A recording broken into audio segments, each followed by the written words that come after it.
Saludamos al licenciado Fernando Villavicencio, presidente de la Comisión de Fiscalización de la Asamblea. Licenciado Villavicencio, hay muchos temas que están dándose en la Asamblea, pero quisiéramos pedir inicialmente su comentario sobre esta actuación que tienen jueces ecuatorianos que desde diversos lugares, en algunos casos un tanto remotos, en pequeñas comunidades, emiten sentencias, órdenes de libertad, que realmente trastocan al sistema de justicia en el país.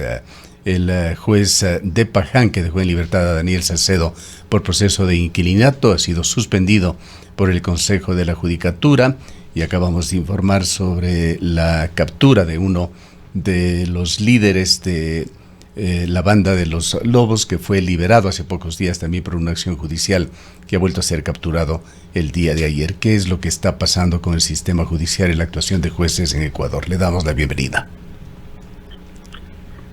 Un saludo, estimado Gustavo, aunque no tengo buen retorno, algo escuché su pregunta. Sí, en efecto, el país sabe, no es necesario ahora hacer muchos comentarios para coincidir con un gran sector de ciudadanos de que hoy no sabe uno quién es más peligroso, si el juez o los delincuentes. Y en realidad en esta combinación letal entre la delincuencia de cuello blanco, el crimen organizado, la delincuencia común y los delincuentes jueces hermanados de la estructura criminal, le tienen al país en una completa sumisión frente al crimen organizado y en un ambiente de enorme impunidad.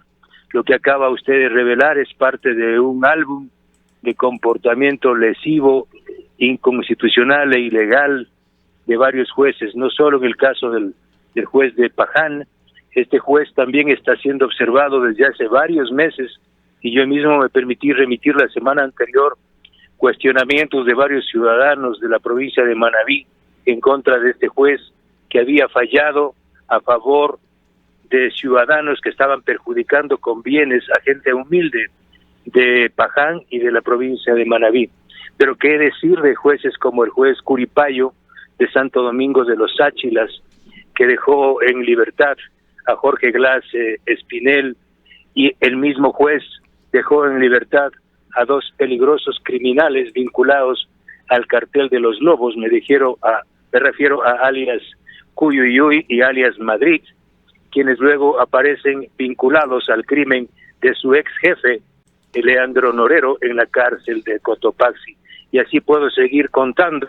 El juez de Manglar Alto, que dejó en libertad también a Jorge Glass, y ahora se sabe que el abogado que gestionó a nombre de Jorge Glass ese habeas corpus en Manglar Alto estuvo sentenciado a 25 años de cárcel por narcotráfico, pagó una pena reducida y hoy es el abogado de Jorge Glass.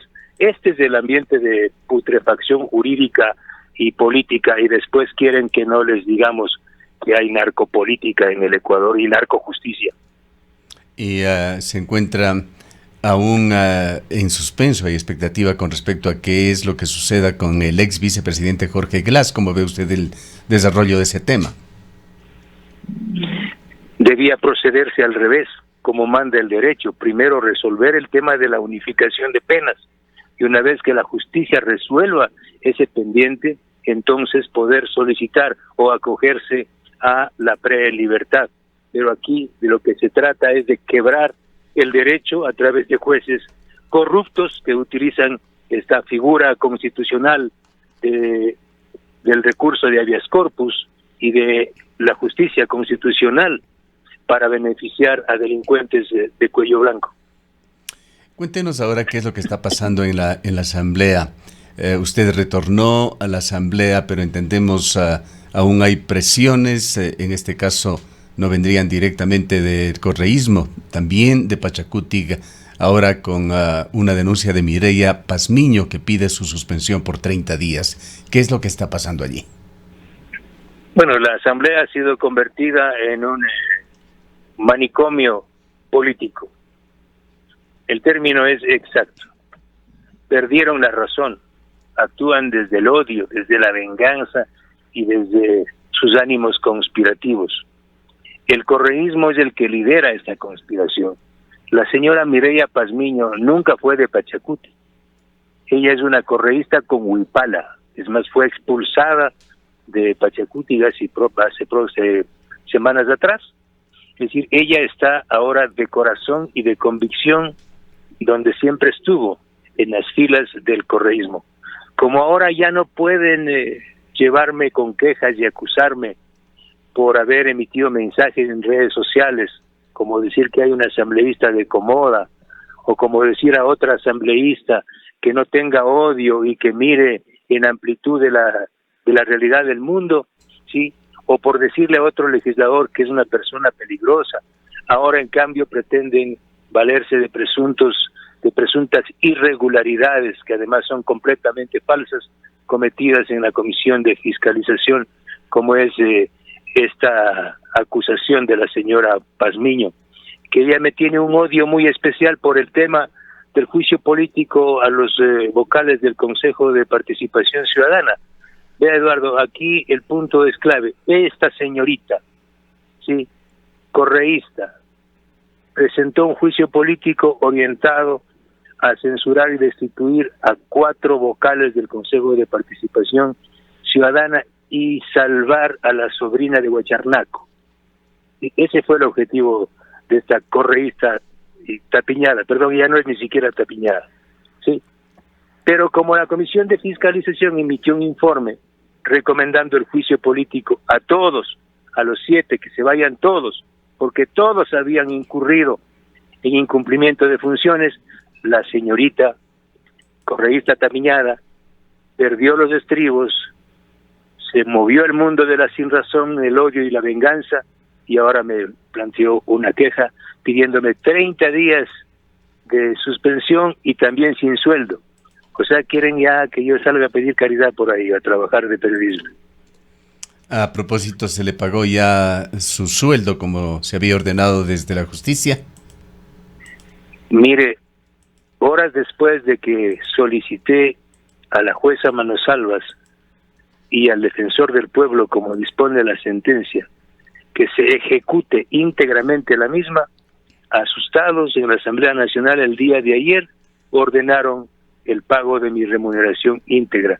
Yo tengo que decirle a los ciudadanos, yo soy un legislador que trabaja 14, 15 horas diarias. Soy de los pocos que trabajan a ese nivel y es lo único que recibo como remuneración.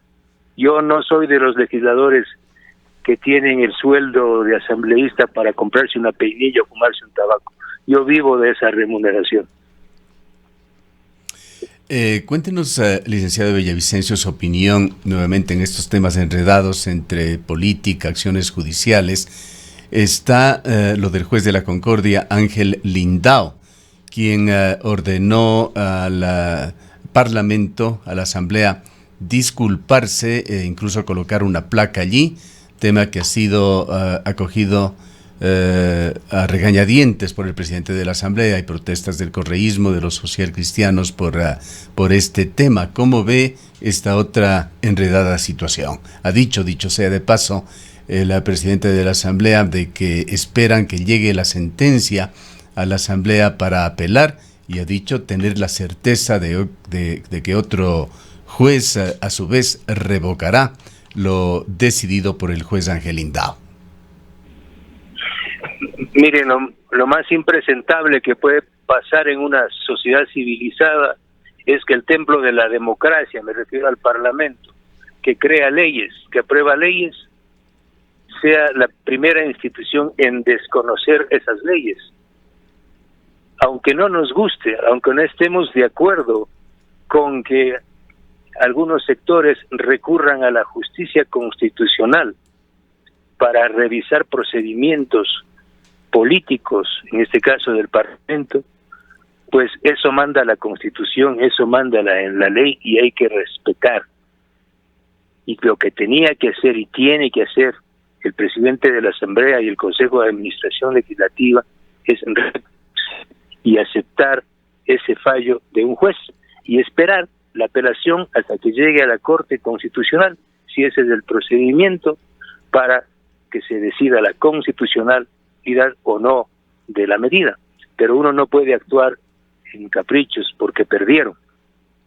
reitero, mi posición como asambleísta, como ciudadano en este tema fue que se vayan todos. Es más, mi posición de fondo es que debe desaparecer esta institución. Consejo de Participación Ciudadana es un antro de impunidad y le ha servido a los gobiernos para que tomen el control absoluto del Estado.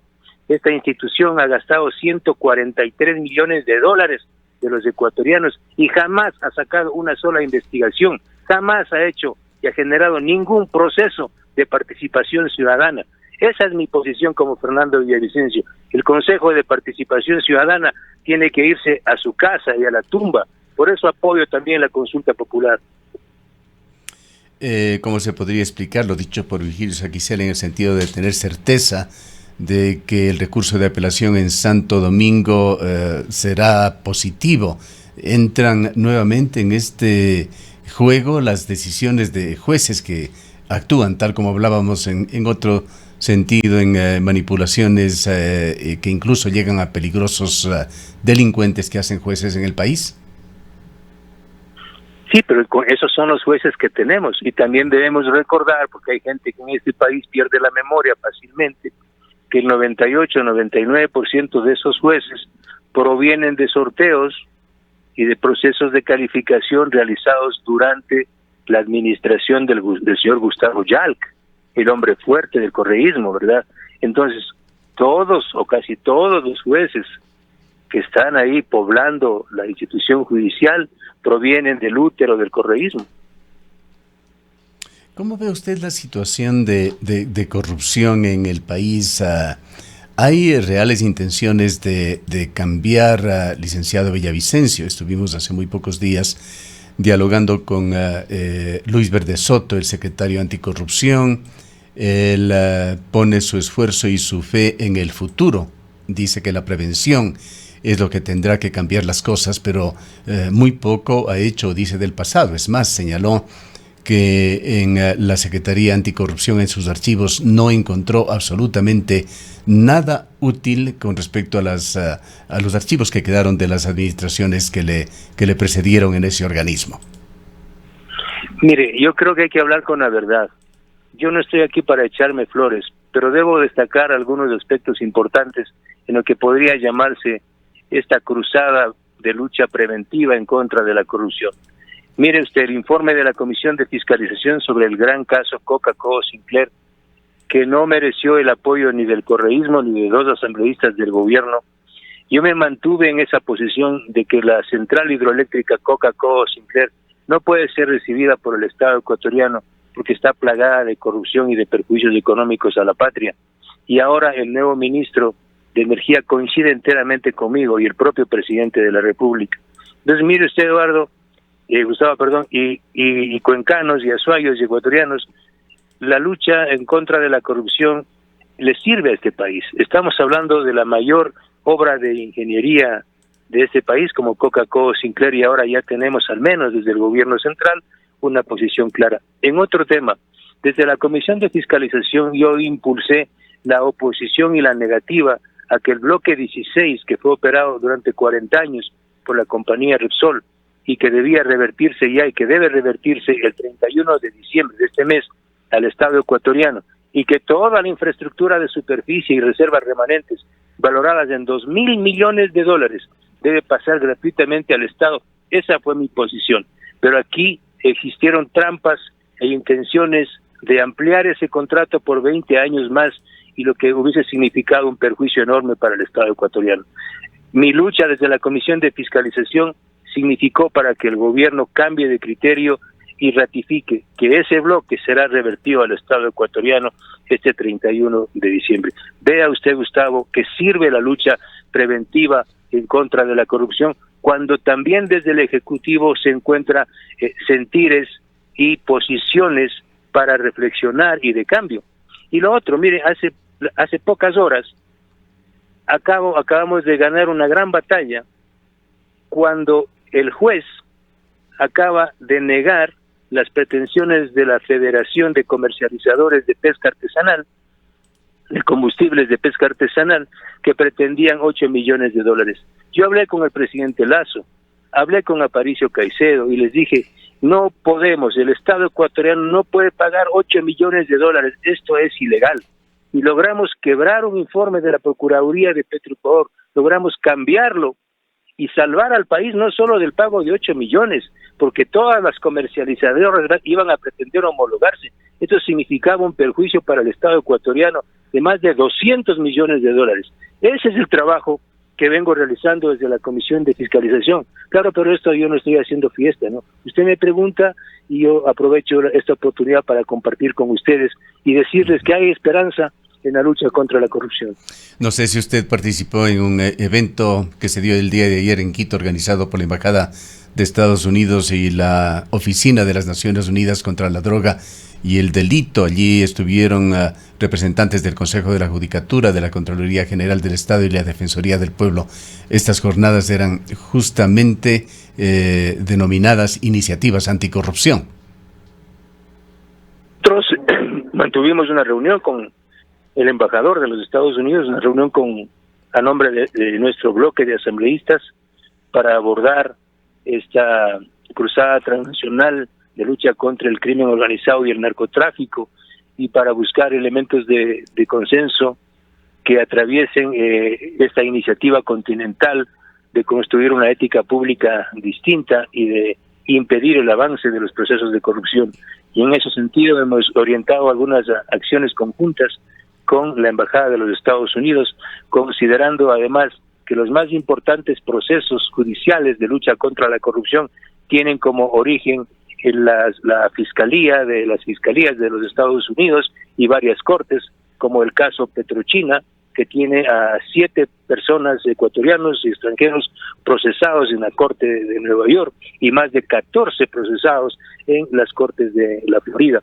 Yo puedo decir que hay una voluntad compartida con el embajador de los Estados Unidos en esta cruzada en contra del narcotráfico y en contra de la corrupción. Ya que usted se ha reunido y habla de Michael Fitzpatrick, el embajador de Estados Unidos, ¿cómo ve usted las intenciones, la voluntad de apoyo a Ecuador en esta materia de seguridad y lucha anticorrupción? Entendemos que está prevista incluso una posible reunión del presidente Lasso con el presidente Joe Biden sobre estos temas, y el presidente Lasso ha tenido por lo menos 3 reuniones con funcionarios y asesores de muy alto nivel del gobierno norteamericano. Bueno, sí, no hay por qué no contarlo. Estuvimos en la reunión los asambleístas Pedro Velasco, una paisana suya, Sofía Sánchez, y quien habla con el embajador, y el tema central fue justamente eso, cómo enfrentar de forma exitosa a nivel continental, a nivel global, porque no es un tema nacional la lucha contra el narcotráfico. Y ahí uno de los puntos de coincidencia es la necesidad de enmendar la Constitución de la República y facilitar la extradición de los narcotraficantes y otros delincuentes de cuello blanco. Mire usted lo que acaba de pasar ahora con este delincuente, con este narcotraficante ecuatoriano Portocarrero, que tuvo que la propia inteligencia de Estados Unidos y de Ecuador actuar para facilitar que este señor salga a Qatar, y fue capturado en España y ahora está siendo requerido por la justicia norteamericana. Y si hablamos un poco más atrás, la captura del capo Gerald, el segundo del Chapo Guzmán aquí en Ecuador, este señor tuvo que igualmente a través de un anzuelo, sí, se logró sacar del Ecuador a Colombia para ser capturado allá y extraditado a los Estados Unidos.